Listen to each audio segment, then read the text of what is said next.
अच्छा, एक सवाल है मेरा हाँ जी। कि एक किसी को अगर बीमारी है नफ्सियाती, कोई भी आर्जा लाक है उसको इसमें से, या कोई पता नहीं कितनी बीमारियां हैं, अमूमी तौर पर मुझे बुखार होता है तो मैं महसूस करता हूँ कि मेरा टेम्परेचर हाई है जिस्म का।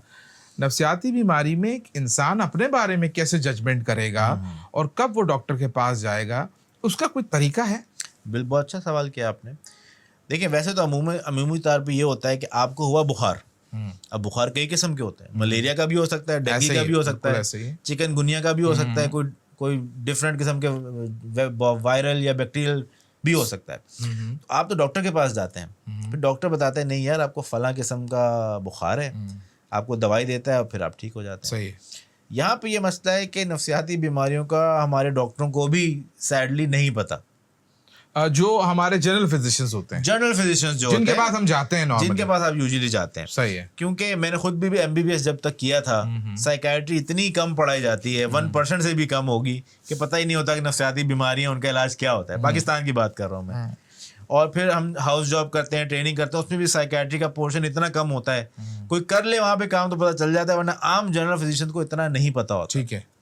तो इस तरह से वो रिफर नहीं कर पाते कि यार आपको साइकेट्री का मसला है, आप चले जाएं।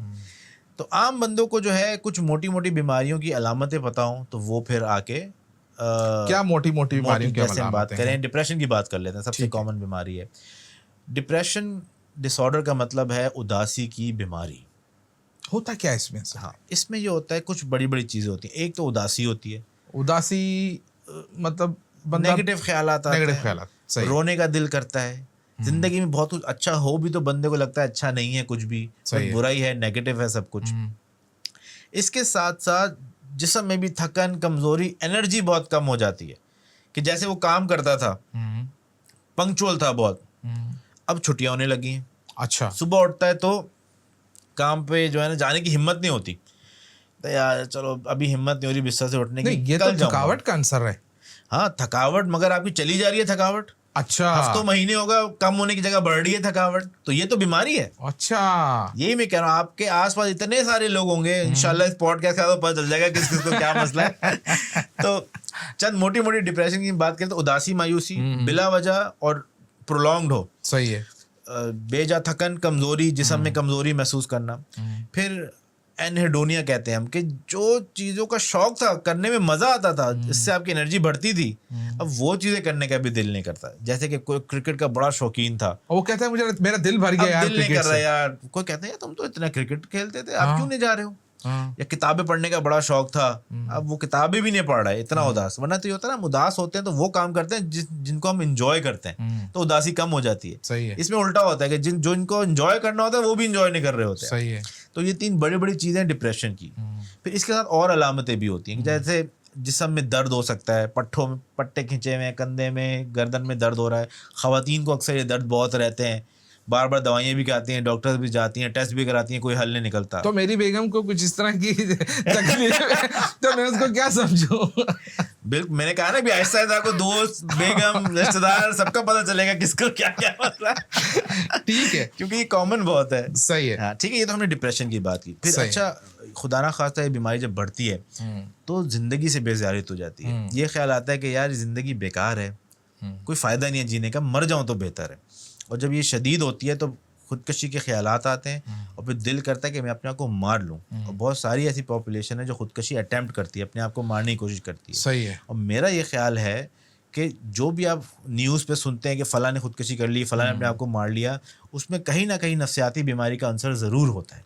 लेकिन अमूमी तौर पे ये समझा जाता है कि हालात की वजह से, फाइनेंशियल क्राइसिस या घरेलू हालात की बिल्कुल बिल्कुल, या मोहब्बत में नाकामी या नाकामी पे कोई ना कोई वजह हम कोई वजह बना देते हैं, कोई स्ट्रेस कोई बना देते हैं, जबकि ऐसा 100% नहीं है। क्योंकि डिप्रेशन जितना पाकिस्तान में होता है उतना ही अमेरिका में होता है। अच्छा, ये 25% का जो रेशो है ये हर मुल्क में उतना ही वैलिड है। ओके, ये तो बहुत बड़ी तादाद है। ये बहुत बड़ी तादाद है। तो अब आप माली हालात लाएं तो इतने माली हालात तो अमेरिका के तो खराब नहीं होंगे। ठीक है, वहाँ तो कुछ बंदा बिल्कुल फारिग हो तब भी गवर्नमेंट सपोर्ट कर देती है। सही है। फिर भी वहाँ पे उतनी ही खुदकशियाँ होती हैं, या कम से कम उतना ही डिप्रेशन होता है जितना यहाँ पे होता है। ठीक है। अच्छा, एक बहुत आम कैफियत है लोगों की, हम सुनते हैं, लोग कहते हैं हमें नींद नहीं आती, हम सारी सारी रात जागते रहते हैं। कोई वजह नहीं है लेकिन जागते हैं, और शुरू वो करते हैं स्लीपिंग पिल से और बाद में शायद फिर वो आपके पास ही पहुंच जाते हैं। बहुत अच्छा ये सवाल किया बेख्वाबी की जो बीमारी है, ये क्या नफ्सियाती बीमारी है या कुछ और है? बहुत अच्छा सवाल आपने किया। देखिए, जब भी कोई अलामत होती है ना, उसके पीछे बीमारी को ढूंढा जाता है। अच्छा, बुखार होना बीमारी नहीं है, बुखार होना एक अलामत है किसी बीमारी की। अच्छा ठीक है। जिस्म में कोई बीमारी है जिसका रिस्पॉन्स जिस्म कर रही है बुखार करके, गर्म करके अपने आप को। जिस्म में एक इन्फेक्शन है, कोई ना कोई वजह हो सकती है, इन्फेक्शन हो ना हो, कोई वजह हो सकती है। वो इन्फेक्शन भी हो सकती है कि उससे बुखार हो गया। सही है। तो जब डॉक्टर देखता है तो क्या, फिर टेस्ट कराता है, पता चले पीछे क्या बीमारी है, फिर बीमारी का इलाज किया जाता है। सही है। वक्ती तौर पे आपको पेनाडोल भी दे देते हैं ताकि बुखार भी उतर जाए। ठीक है। इसी तरह नींद ना आना भी एक अलामत है जिसके पीछे कोई बीमारी छुपी है। नींद ना आना एक बीमारी की अलामत है, बीमारी की अलामत है। ठीक है। बहुत सारे लोग ये बात करते हैं। जी बिल्कुल, आपको ठीक बात है। अब या तो कोई जिस्मानी वजह है, या तो कोई जहनी वजह है।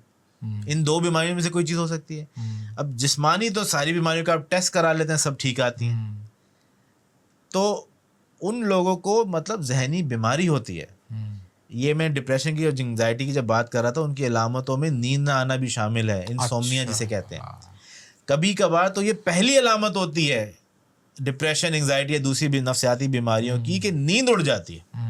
ये पहली अलामत होती है, उदासी से भी पहले, कि नींद उड़ गई है, कई दिन हफ्ते हो गए, नींद खराब हो गई है। सही है। तो ये अमूमन जहनी बीमारी की अलामत होती है, नींद ना आना। सही। और इसका हल नींद की दवाइयां नहीं होती।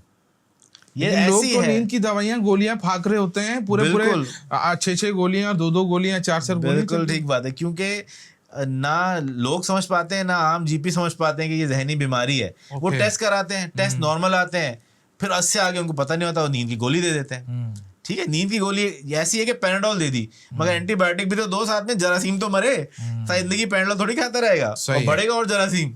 ठीक है। तो कुछ इस तरह से नींद की गोली वक्ती तौर पे दे देते हैं, मगर पीछे डिप्रेशन या घबराहट या दूसरी नफसियाती बीमारी छुपी होती है। उसका जड़ से आप इलाज करेंगे तो नींद का मसला भी हल हो जाएगा। ठीक है।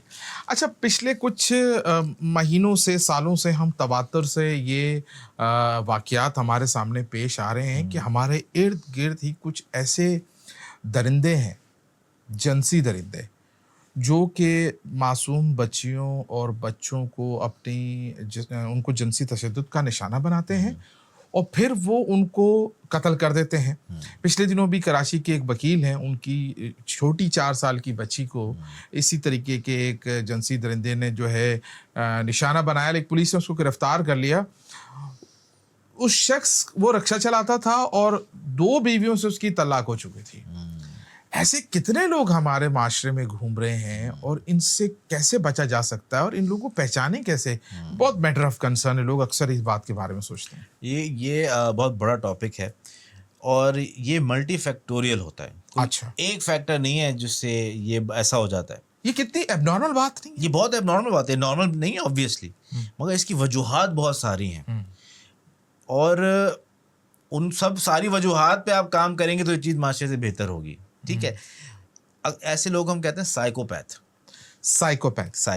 जो बिल्कुल हट के ऐसे काम करते हैं। उसमें ये रेप भी शामिल है, पीडोफिलिया भी शामिल है, मर्डर भी शामिल है। जो सीरियल किलर्स होते हैं, आपने मूवीज भी देखी होंगी कि बिल्ला मारा जा रहा है, कितने 100 लोग मार दिए उसने। भाई आम बंदा तो ऐसे नहीं मार सकता किसी को। तो ये साइकोपैथ होते हैं, ये रेयर होता है, मगर ये बड़ा ख़तरनाक मामला होता है डेफिनेटली। इसके पीछे बहुत सारी स्टडीज हो चुकी हैं कि ये क्यों होते हैं ऐसे। और ये बाहर वेस्ट में भी बहुत ज़्यादा होता है। वेस्ट में बहुत ज़्यादा, ये हर जगह होते हैं।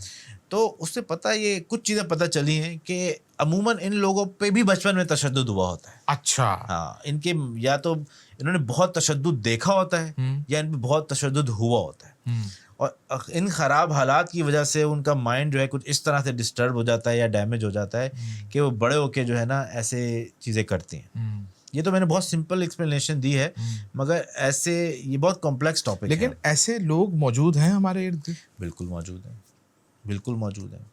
और हम भरोसा नहीं कर सकते किसी का भी। जी बिल्कुल, ये तो जब तक कोई कर ना ले तो बंदा अंदाज़ा नहीं लगा सकता। बिल्कुल बिल्कुल कि वो कैसा है।